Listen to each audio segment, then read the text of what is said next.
I think that there's a perception between the two. As you said, India has a different perception, Australia has a different perception. We need to kind of meet in the middle and alleviate those perceptions, because we've got a new India and we've got an Australia that is actually looking at its relationship with China in a different, with a different set of glasses, which needs to be understood in India too.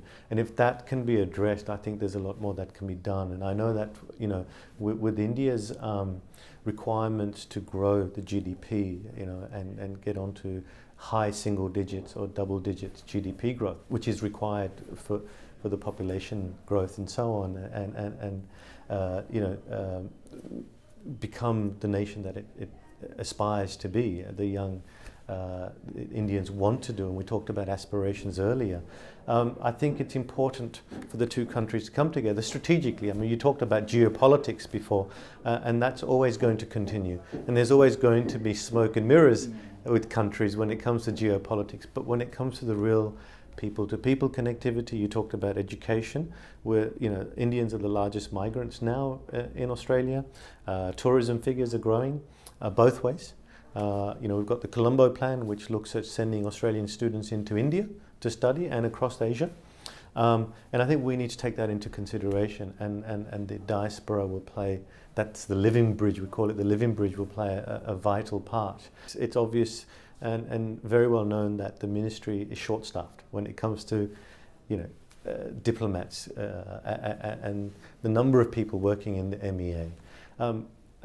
Do you think Dr. Jaishankar will change that and increase the number? Because I think when you increase the number of people within the MEA, you have even more of a contact with countries like Australia, where you can pay a little bit more attention to them. Because I think we as in Australia, we feel that we can be a very, very strong strategic partner in many different areas. And you know, our maritime exercises and our defence exercises are just scaling up to a level that we've never seen before.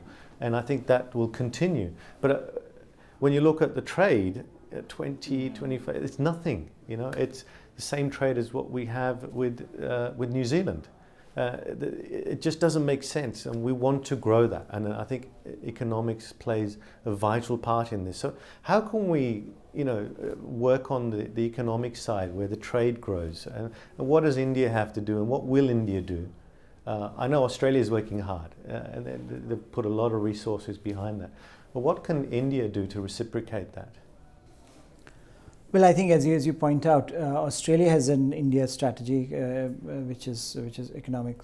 By the India economic strategy that was released last year. Yes. So that is, I think, very clearly laid out the plan of action for Australia, and I think you have a reciprocal strategy being worked upon in India, and there is a desire, I think, that aspect needs to be really to be taken care of, because, you know, we can talk about everything else, but if trade figures are not in the right place, then it creates such a big problem in terms of both our geopolitical shifts and geopolitical understandings, as well as in terms of reaching out to to other areas like social sector or education, etc. So I think economics, it's very important to get that right, and I think the recognition is there. I think the question has always been that, can India become more open?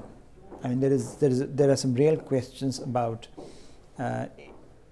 Indian version of protectionism, and there are some real questions from India's friends. You know, forget our adversaries, but our friends point out, like Australians have pointed out, look, you know, there are certain real problems. Japanese point out that it's very difficult to do business in India.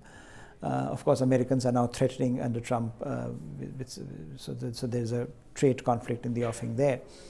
So I think clearly there are issues that India needs to sort out, and especially I think if you are looking at achieving the kinds of rates of growth that you have in mind, given the scale of the challenge that you face, that remains a priority for India. Now, the question, I think in many ways, is, does the political economy of India allow you to take certain steps in that direction? The hope is that with this kind of mandate, perhaps Mr. Modi has that space to maneuver. and the hope is that he would take certain steps.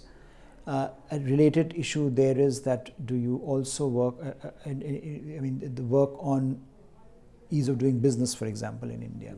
Now we have seen a great improvement in Indian rankings, but ultimately more than rankings, it's the feel for in terms of businesses, actual operations, and their feel for what India is doing. Now there the story is still mixed. I think for a small and medium scale enterprise to do a business in India is still very difficult. So clearly we are looking at a scale which is the issue of scale. So if you are a big investor, institutional investor, I think it's getting better. If you're small and medium scale, you're same or sometimes even worse off because the focus has completely shifted to big institutional investors. So I think the issue is whether that can be streamlined. Those are basic things that I think India, it has been demanded of India that India should think about them. The challenge often is that you are sort of moving in a political economy which has different set of priorities. So on the one hand, your priority is to ramp up the domestic sort of economic status of your medium scale, small scale enterprises. Your priority is make in India, which often comes into conflict with some of the other foreign direct investment priorities that you may have. How do you bridge those gaps? And I think I don't disagree with the argument that India does need to work on its manufacturing. There is a real problem there. There's a crisis there. But how do you then balance it out with your requirements of FDI in the short to medium term? Because Make in India is not going to happen in the short to medium term. It's a long-term enterprise. It's a long-term project. And your manufacturing is not going to emerge in 5 years, and I'm doubtful even in 10 years. But so what can you do in terms of balancing it out? And I think as Prime Minister Modi looks at his second term, I think these are the questions that will be on his agenda, because otherwise it's very difficult to see where the growth is going to come from, given the kind of negative international environment, negative headwinds from the international economic environment that we are facing. So I think one very much hopes that that this is clear, that this becomes a priority for the government. We have a foreign minister who is basically a technocrat. For the first time, we have a foreign minister who has, in fact, he was not even a member of the BJP when he was appointed. So there is clearly a sense that he has Mr. Modi has a foreign minister who knows what he's talking about and who knows the art of deal making.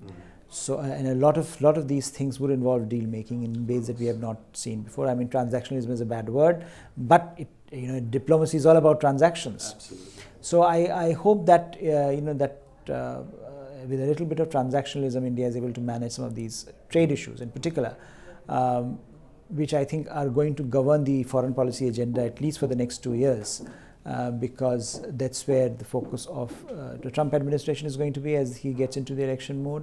And unless India resolves them, it will be very difficult to move on other aspects of this agenda. And I think as that happens, India will also have to cater to other like-minded partners in the region, which includes Australia, which includes Japan, which includes Southeast Asia, which have also been critical of India's ability to deliver, India's ability to do trade. I mean, the question is, they often point out that China does so much trade. What is, India is unable to match up.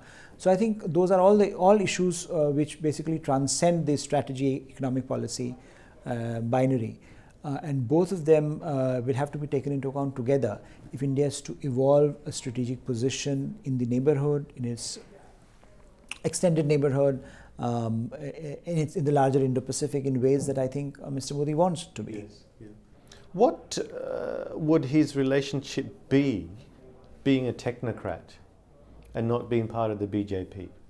And then coming in now as a minister, a very highly ranked minister, running Ministry of External Affairs, with other ministers. For example, we're talking about trade. Piyush Goyal Minister for Commerce and Industry. For us, it's a vital relationship, those two gentlemen working together. How would they work, and is there a rapport there? Well, Dr. Jaishankar is, of course, has worked with Mr. Modi in the first term. He was his closest foreign policy advisor. He was foreign secretary, of course, and he managed most of his foreign policy in the first term. So clearly, Mr. Modi knows him very well. He knows Mr. Modi very well, and there is a reason why Mr. Modi brought him. I mean, it's a politically risky thing to do, but I think he could take the risk.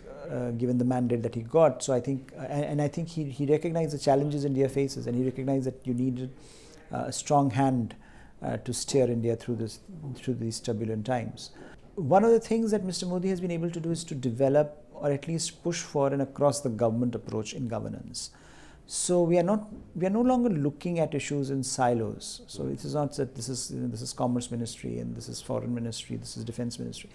And I think that ultimately has to be the approach of any serious government in today's world. You really, as we were talking in the previous question, you are looking at economics and strategy both as a cohesive whole rather than as a binary. And if Mr. Modi is able to achieve that, I think he would be doing a great service to the nation, because we have had this silo-based approach to governance for a long time. That Mr. Modi is one of the most powerful prime ministers in 2 generations that we have had, means that this is Mr. Modi's government. So it will not be that he will keep the ball. He will be able to give the leeway to individual ministries in some ways. He will lead from the front, and he will make sure that those who are leading the ministries conform to his view of the world. So in that sense, what one is looking at is more of a teamwork rather than anything else. So not only you have Mr. Piyush Goyal, you have Dr. Jaishankar, you also have the National Security Advisor, who is an equally powerful force in the government.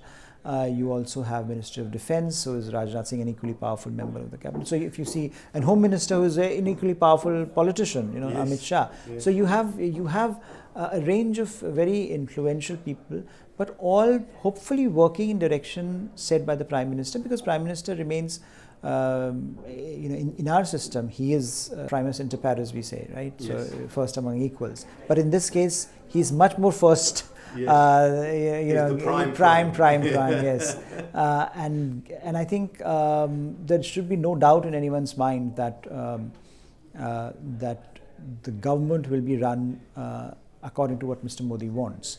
And if that is the case, then I think one can expect a more streamlined government, even in the first term. And I think one of this thing was also noted I noted this in my book, and interestingly, Dr. Jaishankar noted it in the sort of when he released the book. He mentioned that fact that in his experience, he was then not the foreign minister, of course. He was just saying, as a former member of the government, his argument was, which I agree with, was that you now have a system where the government seems to be working more cohesively as an across the government initiative. So whenever there was a crisis, you never saw that different ministries were talking in their own, in their own way, on their own, in their own sort of making their own arguments. It was more a government argument that was being conveyed by the respective ministries, and I think that would continue. That would sort of, in fact, if anything, that would be strengthened in this term.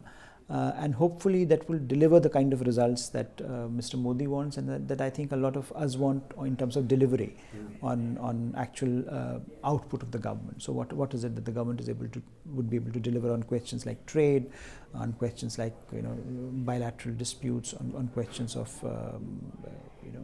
what India perhaps can expect or not expect of its bilateral partners. Wonderful. Professor Pant, that was amazing. Thank you so much for spending some time with me and the audience today. It was this amazing information that we received from you.